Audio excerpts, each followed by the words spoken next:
People love to live stream. Some love it so much that they've been able to make careers out of it. One thing that people never expect to happen when they're watching a stream, however, is for things to take a violent turn. And nobody expects to see someone die when they watch a live stream. And they certainly don't expect the streamer themselves to do the killing. But this has happened a number of times. And in this video, we'll be looking at 12 live streams that fit the descriptions I just listed. Here are 12 live streams that turn deadly.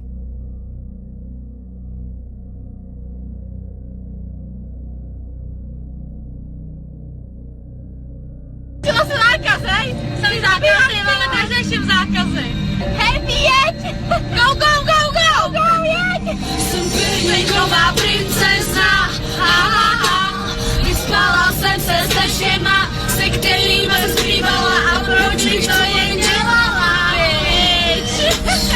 Odpovím ti jednoduše, zaspívám ti do rána. Jako příkladu ležerečně, jsem velký bambam, si mě, mám čokoladý hlas, poslouchej mě, vyvolaní. On the early evening of July 7th, 2017, 22-year-old Nicole Barabasova held her phone at arm's length, going down the dual carriageway outside Obanice in the Czech Republic. With the car going over 70 miles per hour, she and the 21-year-old driver joked and sang to their audience on Facebook Live, while the road blurred in the headlights due to how fast the car was going.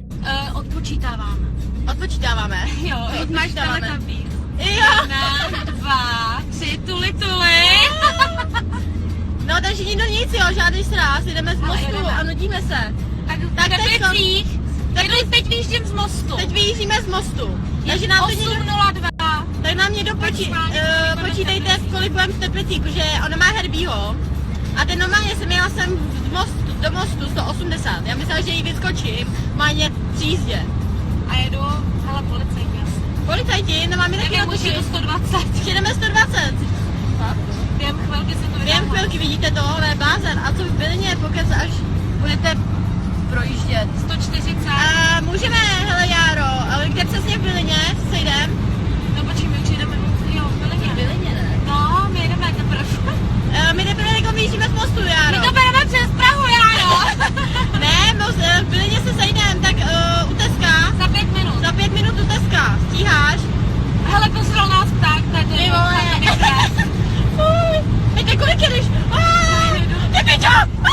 9 minutes in, the car drifted and clipped a concrete noise barrier before whipping around. The phone began thrashing before slamming onto Nicole's seat, where it kept streaming for over 20 minutes. The sounds of metal banging and the glass shattering could be heard before silence. The car settled on its roof. Nicola's body lay out of frame, while her friend's head lolled against the collapsed roof. Her skull was fractured, but she was still breathing. For almost 20 minutes, the stream stayed live until an emergency services worker reached through the window and closed the stream. Paramedics declared Nicola dead on arrival, while the driver was airlifted to intensive care with catastrophic head injuries and, according to local reports, never fully recovered.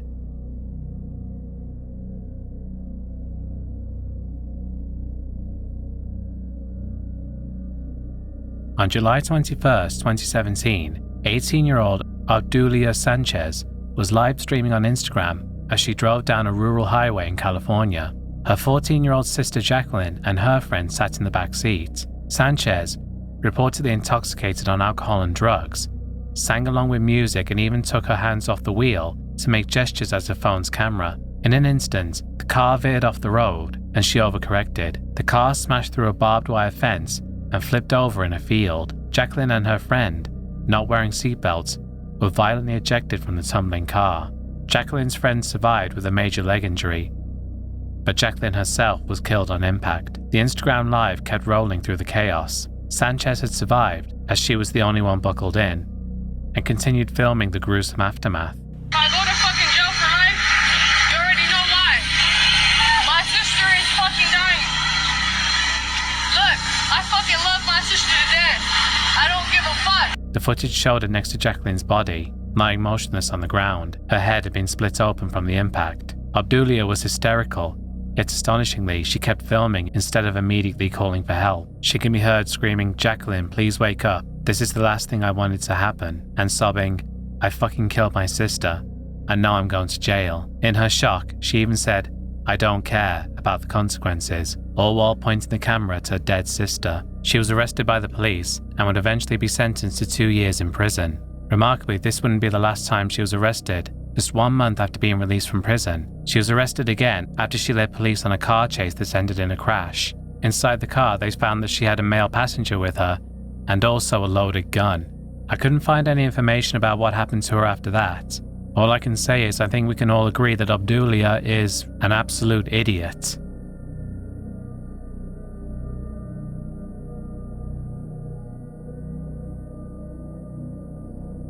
In late October 2019, a Japanese live streamer known online as Tetsu set out to climb Mount Fuji and broadcast the whole journey on Nico Nico.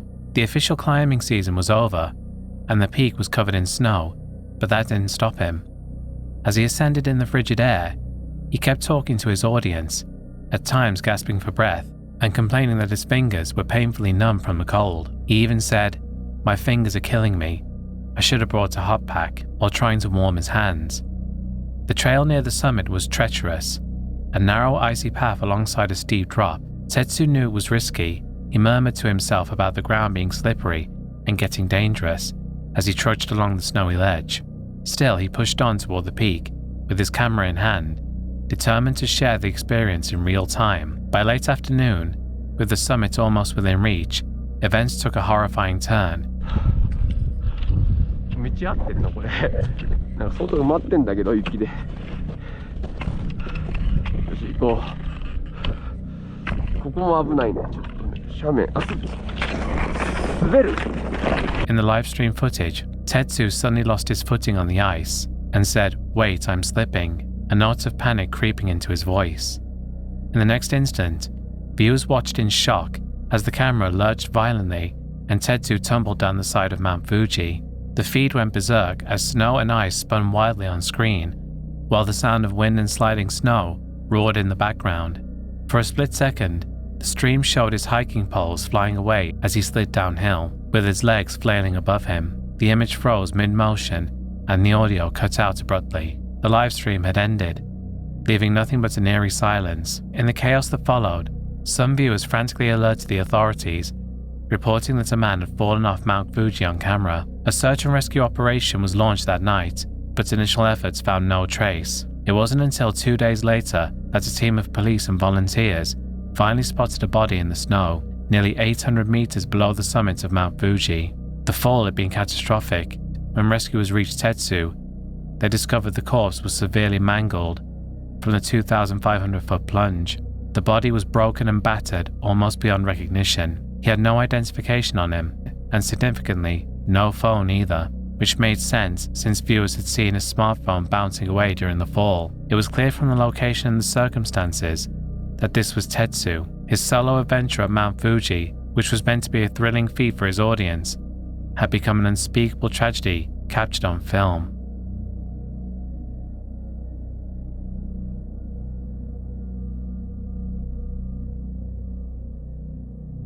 In the early morning of December 22nd, 2022, a quiet street in Handsworth, Birmingham, became the scene of a real-life nightmare. Antonio Tipere, a 25-year-old living in the area, wandered through the night in a drug-fueled haze, clutching a long knife. It was just after 3 a.m. on Soho Road when Tipere began a sudden 10-minute rampage, attacking random strangers without any warning. CCTV footage later showed him stalking up to his first victim, a 26-year-old woman walking alone, and lunging at her with an 8-inch blade while still clutching a drink in his other hand. The woman collapsed from the stabbing, badly hurt but alive. Before anyone could comprehend what was happening, Tipere moved on in search of more prey. Just minutes later, he stabbed 35-year-old Christian Debsky, who managed to stumble away only to die from his wounds shortly after. And 3 minutes after that, Tipere knifed a 50-year-old man, his third victim of the night. The street was left smeared with blood and chaos, 2 people grievously injured and 1 dying, as another terrified passerby barely escaped Tipere's knife by running for his life. All of this violence erupted for no apparent reason, out of nowhere. What came next was even more disturbing. Rather than fleeing, Tipere pulled out his phone and began live streaming himself on Facebook Live. Amid the carnage he'd caused, he pointed the camera at himself, with the blood of his victims still fresh on his hands and clothes. and delivered a chilling message to anyone watching. He said, "I will kill anyone who comes across me." The spectacle was truly grotesque. A killer broadcasting his own rampage in real time, with his face twisted with rage, daring anyone to challenge him. But armed police were already racing to the scene. Within 15 minutes of the first attack, officers caught up to Tiburay. They confronted him at gunpoint on the street, forcing him to the ground as he struggled. Police body cam footage later showed the officers pinning him down and handcuffing him next to his blood-stained knife. One officer's voice cut through the chaos on the radio, shocked and saying, "It's an 8-inch blade and it's covered in blood." The rampage was over almost as quickly as it began. In those brief, brutal moments, Antonio Tiburay had live-streamed pure horror, a random stabbing spree that left one man dead and 2 other people bleeding and scarred for life.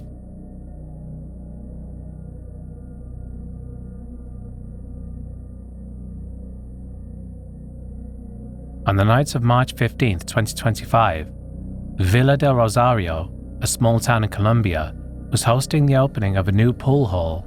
The Gran Templo del Villa was packed for a live stream tournament with local players and fans watching the match online. Suddenly, 2 gunmen on a motorcycle pulled up outside. One of them burst into the hall and, after a tense pause, opened fire on the crowd. Bullets ripped through the room and the live stream camera captured the chaos.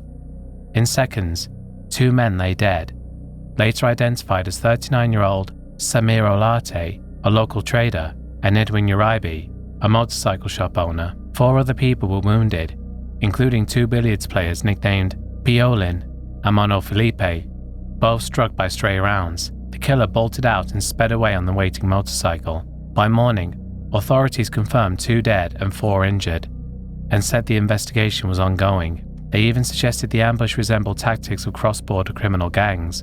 But as of this video, the shooters have not been caught, and the motive remains under investigation.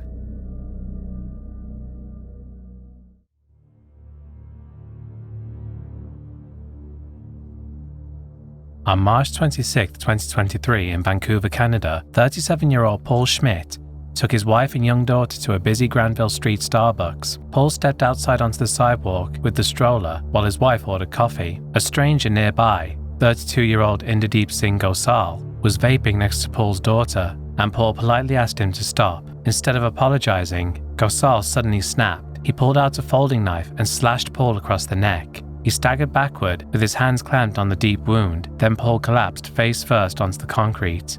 Someone live-streamed the entire ordeal, but did not attempt to get Paul any help. Paul's wife and their daughter stood frozen in horror, but again, nobody rushed in to help. Strangers around them just watched or, as I mentioned, pulled out their phones to film the brutal scene. Minutes later, a passing officer was flagged down, and medics tried to save him, but it was too late. Paul Schmidt succumbed to his injuries and died on the way to the hospital. As of this video, Inderdeep Singh Gosal is still in police custody, with his trial having begun on March 12, 2025.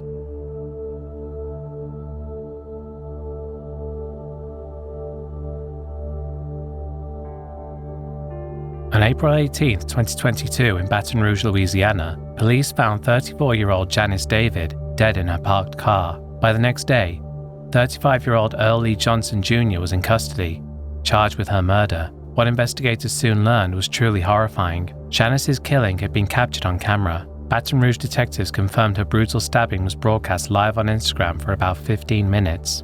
In the hours before the attack, Janice and Johnson had apparently been on a multi-day drug binge together. Late that night, Janice sat in the car chatting on Instagram Live when Johnson suddenly turned violent. He first tied her wrists to the steering wheel with jumper cables. Viewers then watched Johnson choke, beat, and repeatedly stab Janice, the horrifying scene playing out for over 15 minutes. Detectives report that after Janice succumbed, Johnson even tried to set the car on fire with her body inside. Friends who saw the video immediately reported it to Facebook, and authorities were alerted.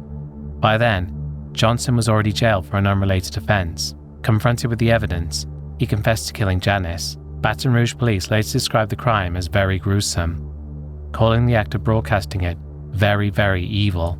In August 2022, a grand jury formally indicted Johnson on first-degree murder and related charges in Janice David's death. And as of this video, he still hasn't been sentenced yet.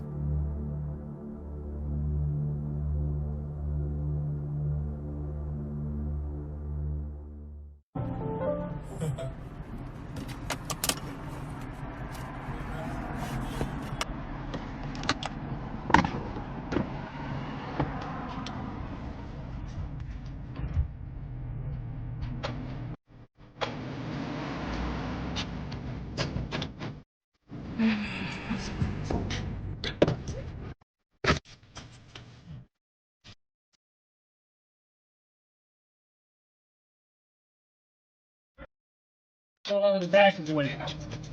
I'm sorry, who are you? Mechanic police.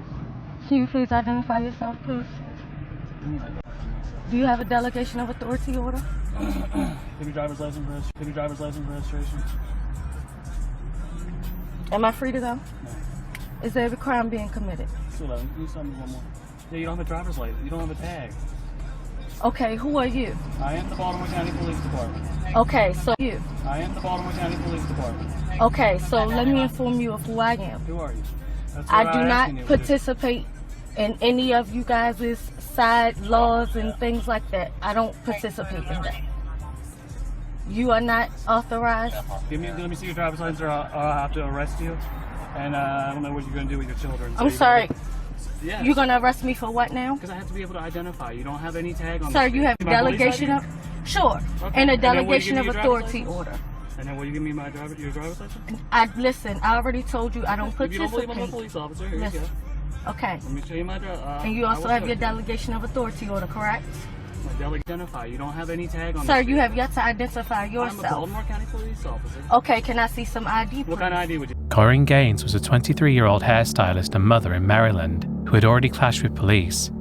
In March 2016, she was pulled over for driving with a cardboard license plate, refused to cooperate, and even taunted officials by warning, "You will have to kill me," rather than surrender. By summer, police had a bench warrant out for her. On August 1st, 2016, officers went to Gaines' Randallstown apartment to serve that warrant. Gaines slammed the door shut and raised a Mossberg shotgun, all while streaming the encounter on Facebook. Through the camera, she whispered to her 5-year-old son Cody about the people outside. At one point, she asked him what the police were trying to do. He quietly replied, "They're trying to kill us." No negotiator could sway her.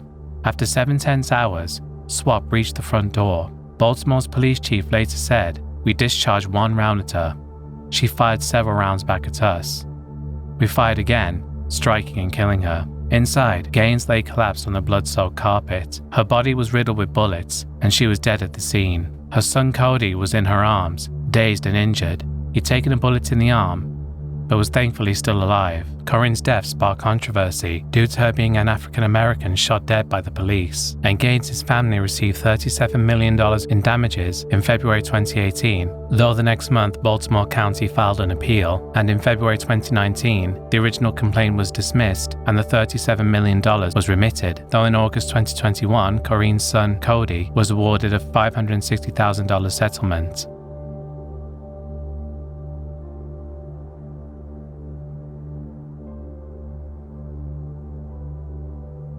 In February 2020, Thai soldier Sergeant Major Jakrapanth Thoma, reportedly furious over a land deal with his commander, marched into his colonel's home and within minutes executed the officer and the officer's mother-in-law. He then sprinted back to his army camp and opened fire on the guards. One soldier was killed as Thoma raided the armory and loaded 2 assault rifles, an M60 machine gun, and hundreds of rounds into a stolen Humvee. Gunfire filled the base. Thoma even wounded the Humvee's driver as he sped off and sprayed bullets at 2 police officers and nearby civilians in his path. Now fully armed and enraged, he tore through the city. First he drove to a Buddhist temple outside Korat and randomly shot 8 people along with a lone police officer there.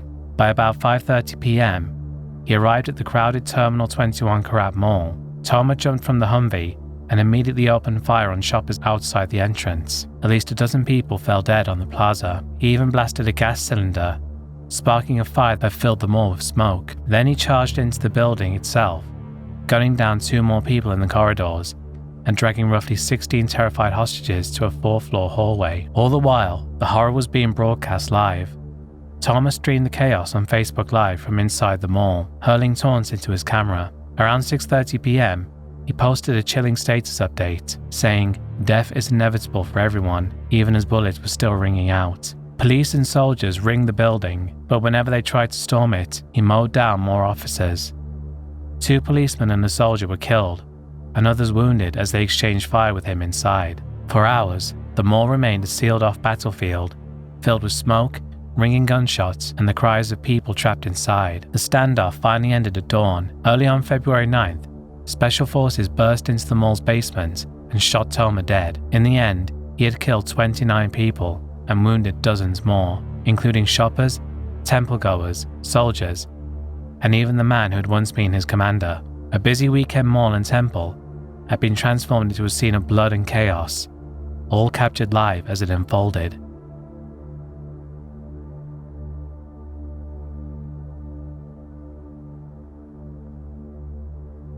Connor James Sturgeon was a 25-year-old bank employee in Louisville, Kentucky, with an ordinary past. He grew up a high school sports star in Indiana and later graduated from the University of Alabama. Colleagues at Old National Bank remembered him as, quote, low-key, but behind closed doors, he'd been battling depression and even attempted suicide the year before. In the months leading up to April 2023, Sturgeon's social feeds turned dark. He shared memes like, "I could burn this whole place down," and grim quotes from Star Wars villains. He also wrote lengthy notes about politics and guns, calling himself a psychopath and marveling at how shockingly easy it was to buy an AR-15 rifle and 120 rounds of ammo. He said he aimed to force politicians to listen by making, quote, "the fat cats start feeling the pain. They won't listen to words or protests, so let's see if they listen to bullets," he said. On the morning of April 10th, 2023, Sturgeon walked into his downtown Louisville branch, carrying the AR-15 he'd bought just 6 days earlier. He slipped a phone into his shirt pocket, having planned to livestream whatever happened next. A group of co-workers were sitting in a conference room, about to start a routine video meeting. Without warning, he stood up and opened fire. The pocket camera captured it all. Bullets hit their targets, and a man crumpled onto the floor as friends screamed for help. Officers raced to the scene within minutes, but Sturgeon had even set himself up to ambush them. Police fire brought the rampage to a close. 5 people lay dead and several more were critically wounded, including a young officer shot in the head, before the live stream finally cut out when Sturgeon himself was killed by responding officers.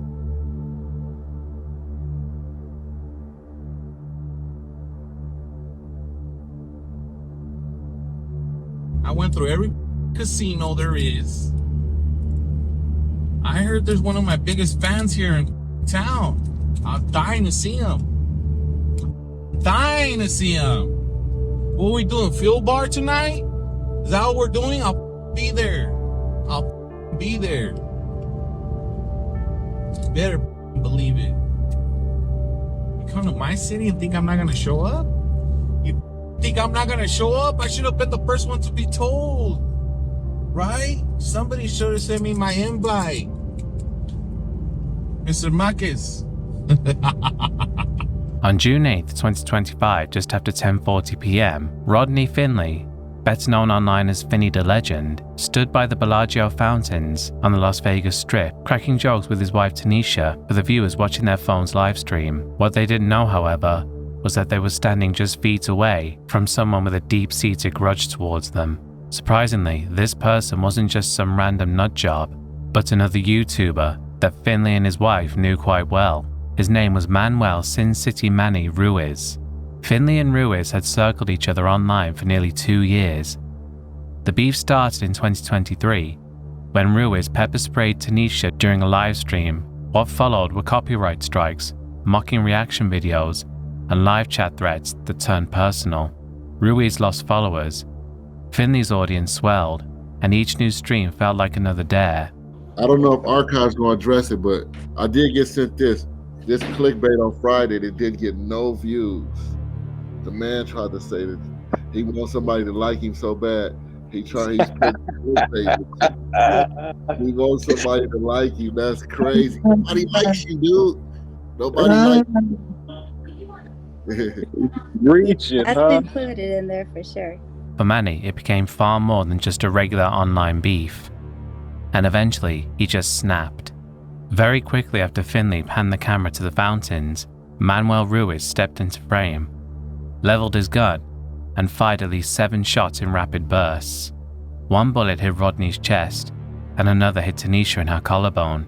As she reached for the phone, patrol officers sprinted onto the scene, but both Tanisha and Rodney were already dead. Ruiz bolted, threw away his hat and shirt in a valet bay, then walked into a Henderson police station the next morning, insisting he'd seen Finley reach for a gun, though detectives recovered no weapons on either victim. As of this video, a grand jury has indicted him on 2 counts of murder with a deadly weapon. Prosecutors have said that they may pursue the death penalty, while Ruiz is held without bail. As is often the case with YouTube killers, Manny's channel was almost immediately removed following the shooting. Finny the Legend's channel is still up though obviously the live stream is nowhere to be found on his channel. It really is tragic to think that a man and his wife were murdered because one guy took something as trivial as a YouTube beef far too seriously.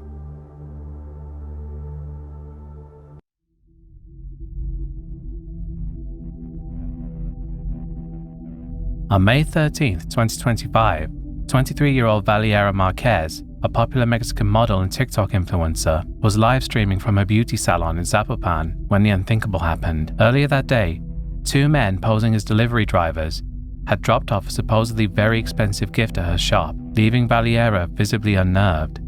In her live stream, she quietly warned viewers of her fear, even muttering, "Maybe they're going to kill me," as she clutched a plush toy. Minutes later, the same men returned. One asked if Vale was there. Hola. Sí.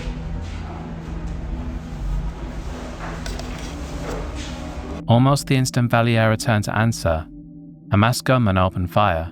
Gunshots rang out at point-blank range, with one bullet ripping through her chest and another through her head. By the time she slumped over, the carnage was clear. Doctors later noted the bullets had shattered her face and chest, causing massive blood loss. Even as Valeria's body fell, the TikTok stream kept rolling before someone turned off the live stream. Paramedics arrived moments later, but Valeria was already dead at the scene. In the span of seconds, an ordinary live stream became a gruesome broadcast of violence, with an innocent young woman's final moments captured in graphic detail for horrified viewers.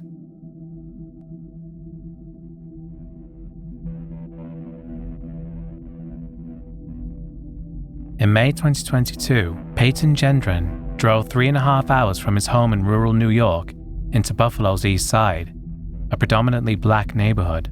Armed with an AR-15 style rifle, video shows him wearing military fatigue pants, body armor, and a helmet camera as he approaches the Tops Friendly Market. Investigators later discovered he had spent months planning the attack.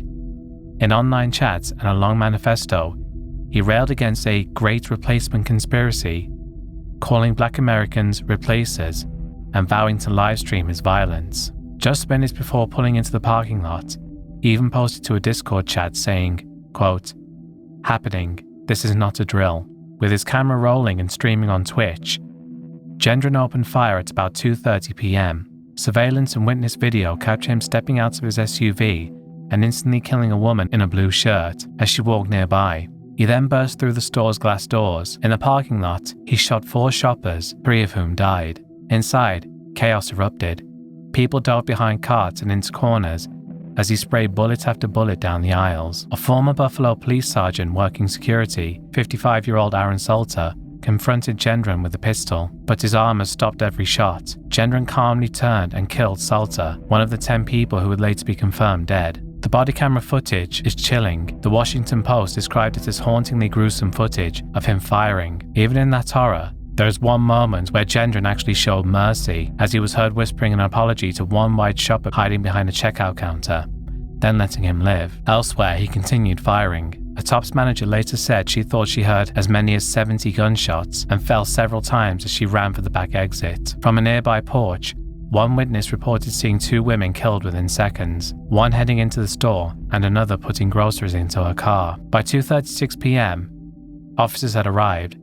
Gendron briefly stood at the front of the store, threatening to turn the rifle on himself, before police coaxed him into dropping his weapon and surrendering. When it was over, 10 people lay dead, 6 women and 4 men, and 3 more were wounded. The sheriff would call it pure evil, a straight-up racially motivated hate crime. Federal agents treated it as a domestic terrorism and racially motivated extremism. In short order, Gendron was arrested and later charged with multiple counts of murder and hate crimes. As of this video, he has not yet been sentenced, but the New York Justice Department is pursuing the death penalty against him. And that's the end of the video, folks. I decided it was time to take a break from iceberg videos.